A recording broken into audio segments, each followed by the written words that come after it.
Scary telling.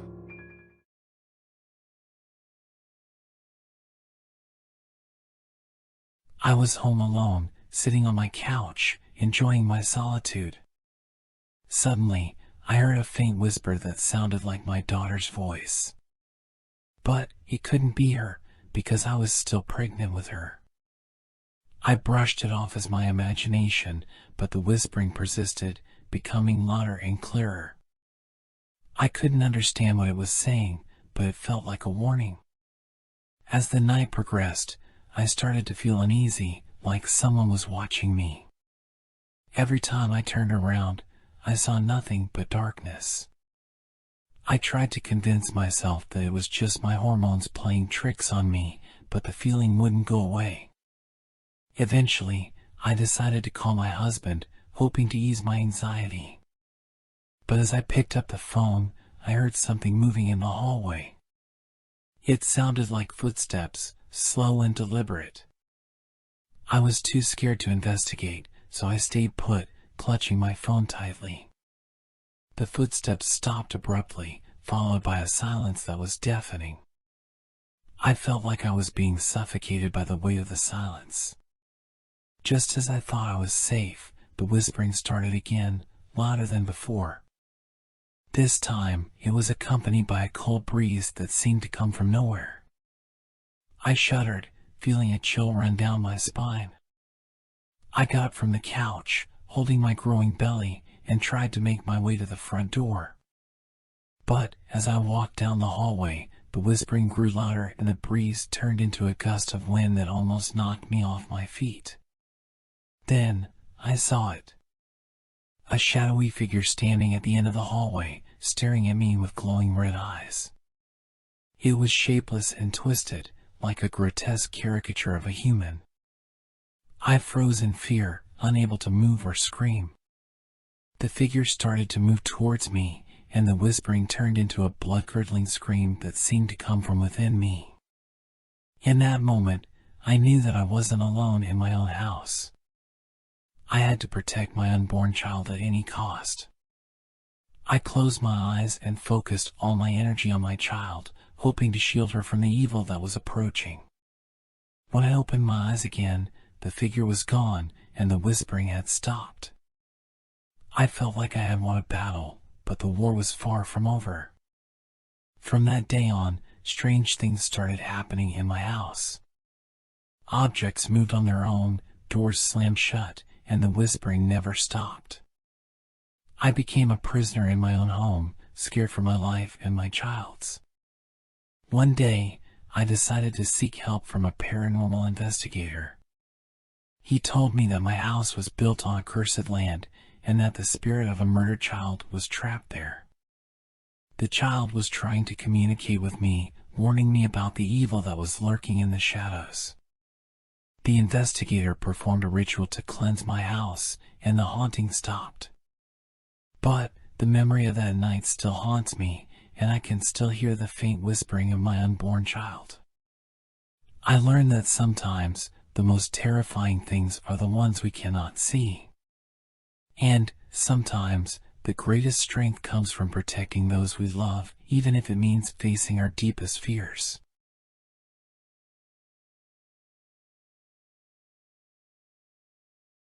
I had always been aware of something following me, something dark and sinister. But I had never imagined it to be a demon. So when the hot guy in my class told me he had been staring at the demon hovering behind me, I was terrified. I had never talked to him before, but he had always caught my attention. He was tall, with striking blue eyes, and had an air of confidence that made him stand out.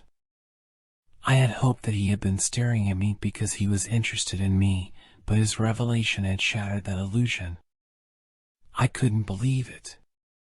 How had I never seen the demon that had been following me? Had it always been there? I tried to look behind me, but I couldn't see anything. The hot guy explained that the demon was only visible to him and others who had a heightened sense of the supernatural. He had been trained to hunt demons since he was a child, and he had been following this one for weeks. I was petrified. Why was a demon following me? Was it trying to harm me? The hot guy explained that the demon was drawn to my fear and negative energy, and it had been feeding off it for years. He had been trying to protect me by keeping the demon at bay, but it had been getting more and more aggressive lately. I didn't know what to do. I had never believed in the supernatural before, but now I was faced with the reality of a demon preying on me. The hot guy offered to help me get rid of the demon, but it wouldn't be easy. We would have to perform a ritual to banish it back to the underworld, but we needed a powerful amulet and some rare herbs to do so. We started working on the ritual, but the demon was getting stronger every day. It would appear in my nightmares, tormenting me with its menacing presence. I couldn't sleep, eat, or concentrate on anything. The hot guy and I were spending all our time preparing for the ritual, but we were running out of time. One night, I woke up to find the demon standing at the foot of my bed. It was grinning at me, its eyes glowing red. I screamed, but the hot guy wasn't there to help me. The demon started to move closer, and I could feel its breath on my face. I closed my eyes, bracing myself for the worst. Suddenly, I felt a burst of energy, and the demon disappeared. I opened my eyes to find the hot guy standing in front of me, holding a glowing amulet. He had managed to banish the demon back to the underworld. I couldn't believe it. I had been saved. The hot guy explained that the amulet had been passed down through generations of demon hunters, and it had the power to repel evil spirits. He had found it just in time, and the ritual had worked. I was grateful to him for saving me, but I was also scared. What if the demon returned? What if there were other demons out there, waiting to prey on me? The hot guy assured me that he would always be there to protect me, but I knew that I would never be safe again. From that day on, I lived in fear, always looking over my shoulder, always wondering if the demon was still following me. The hot guy and I had become close, but I knew that our relationship was based on fear and survival, not love. I was a prisoner of the demon's prey, forever haunted by the memory of its malevolent presence.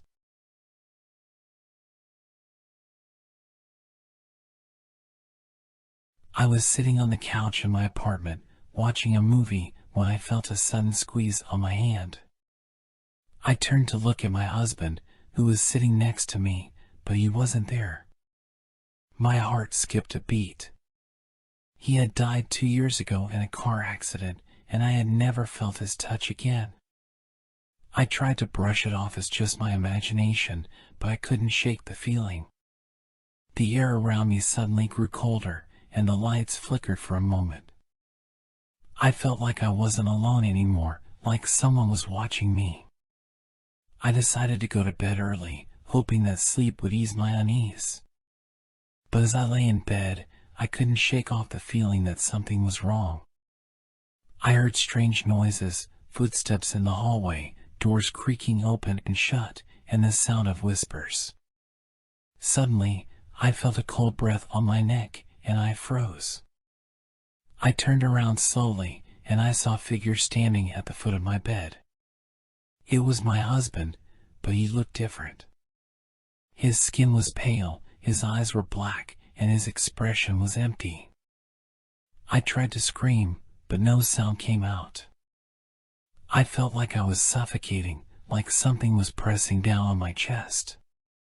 My husband's hand reached out to me, and I felt a chill run down my spine.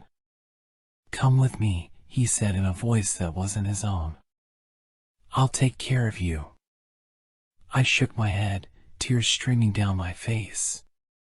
"No," I whispered. "You're not real." But he wouldn't leave me alone. Every night, he came back, haunting me, trying to take me with him. I started to see other figures as well, shadowy shapes moving around my apartment, watching me from the corners of the room. I tried to leave, but every time I stepped out of my apartment, I felt like something was following me. I saw my husband's face in every person I met, every reflection in the mirror. One day, I went to a psychic, hoping for some answers. She looked at me and told me that my husband's spirit was trapped, unable to move on. She said that he was trying to communicate with me, to tell me something important. I didn't know what to do. I felt trapped, suffocated, like I was losing my mind. But then, something strange happened. One night, as I was lying in bed, I heard a voice in my head. It was my husband's voice, but it was different this time. It was gentle, comforting. "Let me go," he said. "You need to let me go, so that I can move on." I felt a sudden peace wash over me, and I realized that I had been holding onto him, refusing to let him go.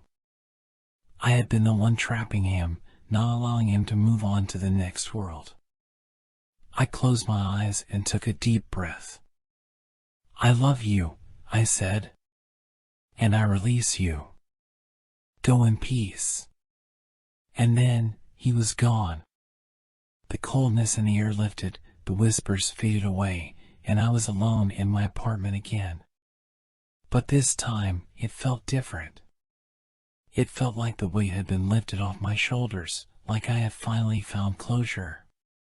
From that day on, I never felt his touch again. But I knew that he was finally free, and that he was watching over me from a better place.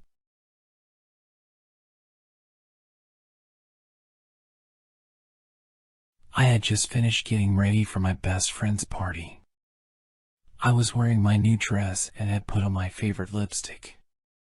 I stepped in front of the mirror in my bedroom to check my makeup, but something was off. I looked closer and realized that my reflection was missing. At first, I thought it was a trick of the light. I moved around the room, but no matter where I stood, my reflection was nowhere to be found. I rubbed my eyes, thinking maybe I was imagining things. But when I opened them again, the mirror was still empty. I tried to call out to my roommate, but my voice wouldn't come out. I couldn't move, and my body was starting to feel numb. Panic set in, and I could feel my heart pounding against my chest. Suddenly, I felt a cold breath on the back of my neck. I turned around, but there was no one there. I tried to scream, but nothing came out. Then, I heard a whisper in my ear. "Don't be afraid," the voice said. "I'm here to help you." I turned around again, and this time, I saw a figure standing in the corner of the room. It was a shadowy figure, and I couldn't make out any features. But I knew it wasn't human. "Who are you?" I asked, my voice barely a whisper.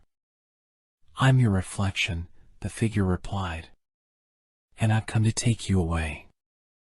I tried to run, but my legs wouldn't move. The figure started to approach me, and I could feel its cold breath on my face. I closed my eyes and braced myself for the worst. But when I opened them again, I was back in front of the mirror. My reflection was there, looking back at me. I touched my face, and it was warm. I could feel my heart beating normally. I looked back at the reflection, and it smiled at me. "Don't worry," it said. "I'll be back." From that day on, I avoided mirrors as much as possible. But I couldn't escape the feeling that I was being watched. I could feel the presence of my missing reflection, following me wherever I went. One night, I woke up to find my reflection standing at the end of my bed. It was smiling, but there was something off about its expression. I tried to scream, but my voice was gone again. "Come with me," it said, holding out its hand. I shook my head, but the figure didn't budge. It started to move closer to me, and I could feel its cold breath on my face once again. Just as it was about to touch me, I woke up, drenched in sweat. It was just a dream, I told myself. But when I looked in the mirror, my reflection was missing again. I never saw my reflection again after that night. But I could feel its presence, watching me from the shadows. And every time I closed my eyes, I could hear its voice, calling out to me. I don't know what happened to me that day, but I know that I'll never look at mirrors the same way again. The thought of what might be lurking on the other side still sends shivers down my spine.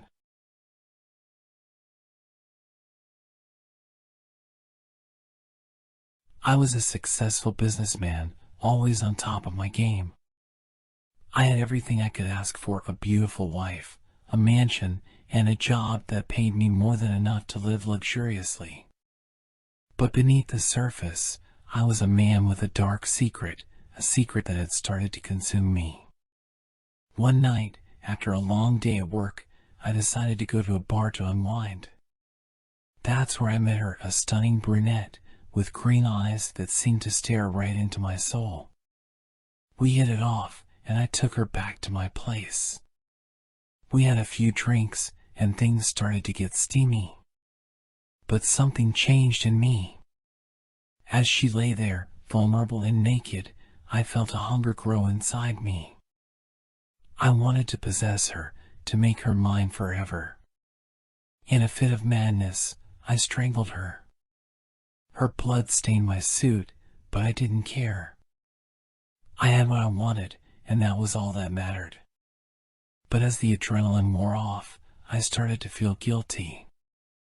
I knew I had to get rid of the evidence, so I scrubbed and scrubbed until every trace of her blood was gone. However, I couldn't bring myself to throw away the handful of her hair that I had kept as a memento. Days turned into weeks, and weeks turned into months. I couldn't get her out of my mind. Her hair became my prized possession, and I would stroke it whenever I felt lonely. But as time passed, I started to notice strange things happening around me. I would hear her laughter in my empty mansion, and the smell of her perfume would linger in the air. At first, I dismissed it as my imagination, but it kept happening. One night, as I lay in bed, I felt a cold hand wrap around mine. I bolted upright, but there was no one there. That's when I heard her voice, soft and seductive, whispering in my ear. "I'll always be with you," she said. I was frozen with fear, but she kept speaking, telling me about her life, her family, and her dreams. She was everywhere, in my dreams, in my thoughts, and even in my reflection. I knew then that I had made a grave mistake. I had thought that I could control her, but instead, she had taken control of me. She was a part of me now, and there was no escaping her. I was trapped, a prisoner of my own desire. Years passed, and I grew old and feeble. I knew that death was approaching, and I was scared. Scared of what would happen to me, and scared of what would happen to her. Would she follow me into the afterlife? Or would she remain on this earth, forever trapped in my memories? As I lay on my deathbed, I felt her presence once again. But this time, it was different. Her voice was softer, gentler, almost comforting. "It's time to let go," she said. "It's time to be free." And just like that, she was gone.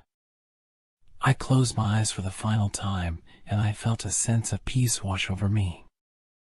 The trophy that I had kept for so long had finally set me free. But I knew that I would always carry a part of her with me, wherever I went.